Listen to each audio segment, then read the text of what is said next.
What's up, guys? Are you tired of your 9 to 5? Or if you anything like me, you probably working like 12, 14 hours a day. That's what I was doing when I was driving semis. It was absolutely miserable. You tired of the daily grind. You tired of not having time to do anything but literally eat, sleep, and work. I understand because I was in the same predicament.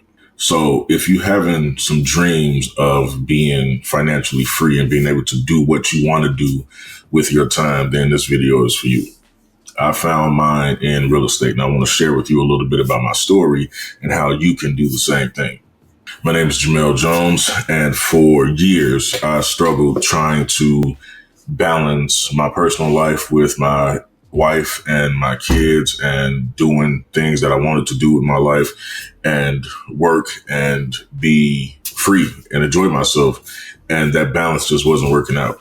So, a while back, a few years ago, I discovered something. A good friend of mine told me a word that changed my life forever. And the word he said was wholesaling. I had never heard the term wholesaling in terms of real estate before. And so a little bit background on me. My pops was in real estate. He was studying under Ron LeGrand, whose base is down in Florida. I was 16, 17 years old. I was 17 when he passed. He ended up passing away 2 weeks before he closed his first lease option assignment deal. And so when my homeboy Robert told me this word, I'm like, this is what I've been looking for. This is what I've been waiting for. And it only took 23 years, right? But, well, not that long, probably like 22 years. So once he told me this word, I started diving into the rabbit hole of forums, YouTube videos, literally everything.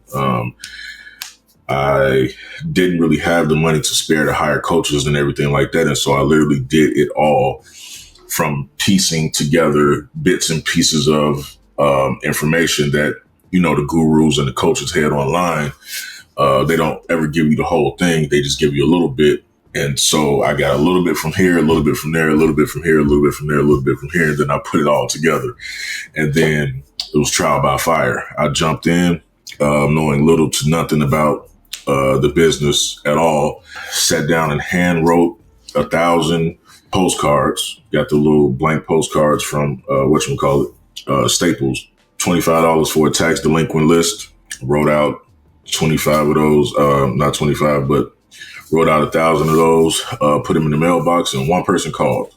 He owned a 2-unit commercial property here where I live. And so I talked to him on the phone. I'm like, hey, man, I don't actually want to buy the property myself. I'm trying to get into wholesaling, and he's a real estate investor, so he knew exactly what I was talking about. And he was like, man, I appreciate your grind. So tell you what, I don't want to deal with that property. So if you can give me $100,000 for it, then cool. And I mind you, this is a commercial property worth $200,000 easy, even with needing some work. I didn't know that at the time. I didn't know what I had. So almost 30 days passed. He gave me a call. Hey, man, our contract's about to expire. Do you have anybody to buy this place or not yet? And I'm like, well, shit, man, give me 15 more days. So we extended the agreement 15 days. And I'm like, man, I need to find a buyer for this. And so I did something that I was trying to avoid doing, and I put the property on Craigslist. I BS you guys not. Within an hour of putting that property on Craigslist, well over 100 people had reached out to me looking to get it. I was asking 125, and everybody wanted it. So I ended up selling to a guy named Jason. Went out, showed him the place and all that good stuff, and he absolutely loved it, but he didn't want to pay the $25,000 assignment fee. A lot of investors, they are upset that, like, even if the overall deal makes sense, they're still upset about what we as wholesalers or assigners make off of deals. And so we agreed on $15,000. Now, that deal could have been $15. I wouldn't have cared. It was the concept of, holy shit, this actually works, right? And that, from start to finish, from mailing out those postcards to closing that deal, took 42 days, $15,000 cash in hand. I went to the closing. Jason was there. John, who was the owner of the property, he was over in Omaha. He never even showed up. We FedExed him the paperwork. He signed it, FedExed it back. He never probably even left his house, right? So they finished all the paperwork, the closing attorney and Jason, and he came out. He handed me a check for $15,000, and that was it, just like that. Mind blown immediately. A few months from that time, I closed that deal in June. Got no more deals up until November, and then I closed my first lease option assignment deal. So how that went is I found an older guy. He was an investor. Him and his wife, they were selling off all their property. They had one property left that they couldn't get rid of. It was one bedroom, 536 square feet, one bed, one bath, obviously. Just had the living room, a kitchen area, and a bedroom. And the bathrooms were out the bedroom. It was super tiny. No garage, no nothing. So he was having problems getting rid of this place. And so I'm like, hey, man, I can find a buyer for you if you're willing to lease it for about a year before you sell it. And again, at this point, I just discovered lease options because that was what my pops was in. And I just rediscovered this, and I'm like, this is what I need to be doing. And so there's quite a few guys that's on YouTube that teaches it. And so I got the paperwork together, went out there, talked to him. He's like, hey, man, if you could do it, you could do it. And I'm like, there's no, now I'll make another video about how that process actually goes. But I'm like, there's no commitment at all. If I can't find anybody that wants it, then, you continue to doing what you're doing, but you don't have to stop your marketing, anything like that. If I can't get anybody, then it's like I was never here. He's like, cool. So put that bad boy on Craigslist immediately that time. And a young lady that lived in Chicago, my hometown, called me. And she was like, you're a lifesaver. You're a blessing. And I'm like, what do you mean? She was like, well, I just got a promotion out that way at the Amazon out there. I'm gonna head that building and run that facility out there, but I was gonna have to turn down the promotion if I couldn't find anywhere to live. So this lady left her job that day, went to the bank, got a $5,000 cashier's check, and a little bit about the deal. He wanted $72,000. I put $80,000 on there, came down to $77,000. She went and got a $5,000 cashier check, sent that to me. Overnight, FedEx it to me. Like, this woman didn't know me from Adam and Eve. FedEx me that money, did the paperwork with her. I split that with the owner. He wanted first month rent and security, and so I gave him that out of that. And a year later, she closed on the deal. I signed the paperwork back. I signed paperwork with her, then I signed that back to the owner of the property, and I was out of the deal. $5,000, 5 days. Just like that. So I want to talk to you guys a little bit about my lone wolf moment. After that second deal, I ended up having to go back to work because COVID ended. I ended up having to go back to work driving semis, and I'm driving 12, 14 hours a day. Sometimes the longest day I had was a 19-hour day. And I'm like, I cannot run my real estate business or build my real estate business for that matter while I'm working all these hours. And so I'm like, I had already spent thousands of dollars on virtual assistants that got me absolutely nowhere. At that time, pretty much everybody in the Philippines was a expert cold caller and all of the other stuff. So ended up wasting a whole lot of money on a whole lot of people and didn't get what I wanted. And so I'm like, all right, so what is the process of generating leads? You ask, are they selling their house? If they are, you gather a little bit of information and then you book a call. It doesn't have to be a one-call close like a lot of us think when we first get started with this. And so I'm like, all right, how can I create some automations to do this? And so I created automations, SMS and emails that sent out a text message. Are you selling this house? If you are, ask these questions and then automatically book a call with me. Emails the same. And if they weren't interested, throw them in a follow-up campaign.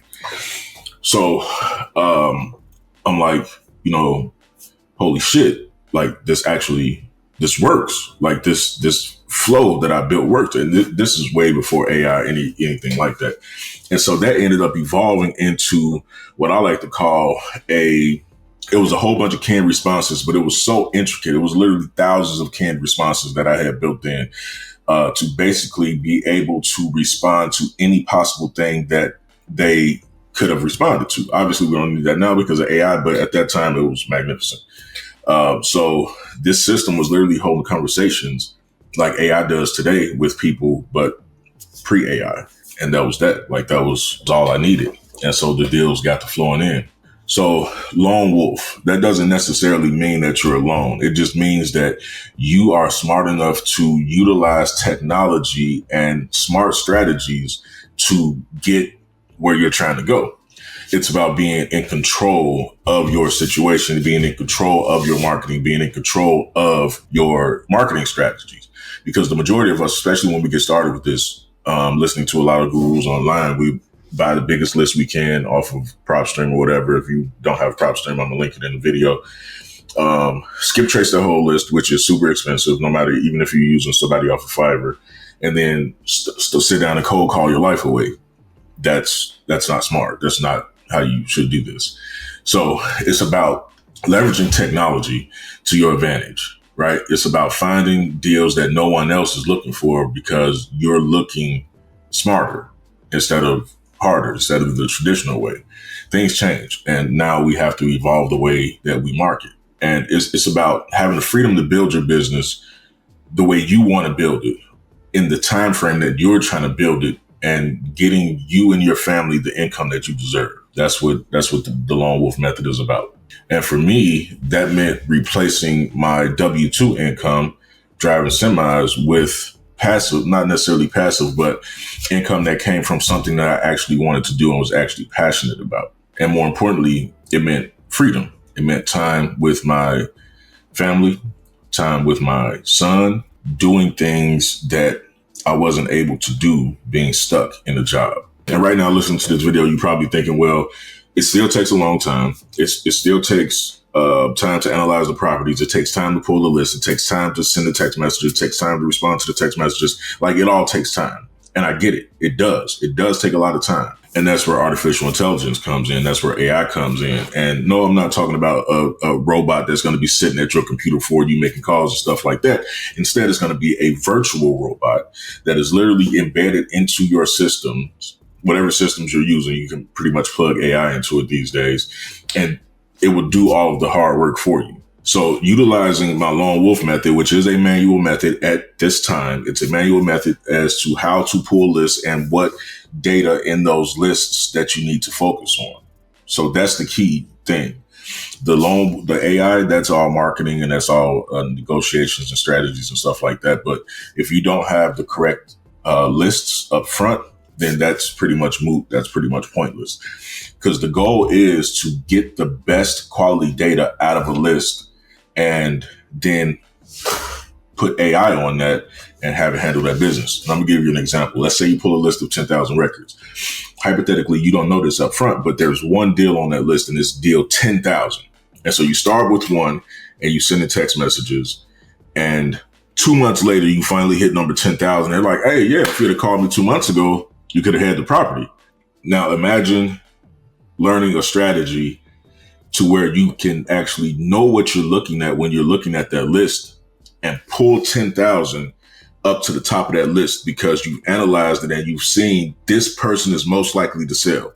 And you guys might be thinking, oh, he's talking about stacking lists. It's similar, but it's not the same, because it's actually understanding. It's not just putting in, okay, vacant, high equity, absentee, and then, okay, boom. Everybody and their mom's going after vacant, high equity, absentee. You need to know exactly what you're looking at in this data. And that's what I teach with my lone wolf method. So in the next few videos, I'm going to be pulling back the curtains on exactly how my lone wolf method works and exactly how to utilize AI to market to these records once you get them, utilizing my lone wolf method. And the purpose of this channel altogether is to teach you guys the exact ways to find these properties, the exact ways to utilize AI and automations into your business, and the exact ways that I've used in the exact ways that I've used in my own business to close deals consistently without spending 50 hours a day cold calling your life away, and without hiring a team of VAs that you don't have time to manage. So they literally just do anything. I'm going to share with you guys the exact tools that I use, the step-by-step processes that I use, and basically the whole 9 yards. I'm going to give it to you guys. Just hit subscribe and keep track, turn on that bell so that you get notified every time I drop another video. And most importantly, what you're going to learn is how to develop the lone wolf mindset. So when you're not dependent on anyone else but yourself, it puts you into a different mindset. When you're sitting up thinking like, she should be helping me, or he should be helping me, or I need this help, I need that help, it leaves you vulnerable and as a victim. But when you decide, you develop the lone wolf mindset, you out there in the wild by yourself, there is no help coming. You have to eat, you have to kill, you have to eat. Then it puts you on a whole different level. And that's what I'm going to teach you guys in this video series and on my channel, period. That's my goal, is to teach you guys how to become a survivor, how to become a lone wolf survivor, and how to hunt for yourself without having to depend on anyone. Just utilizing your brain and the tools that you have at your dispense. So if any of this sounds like what you guys have been looking for, again, go ahead and subscribe, hit that bell, share this video with whoever you think will benefit from it. And I'm going to release a new video a few times a week, maybe at the very least every week. Now join me on this educational journey, and I'm going to show you guys exactly how to fire your job. Peace. I'll see you guys in the next video.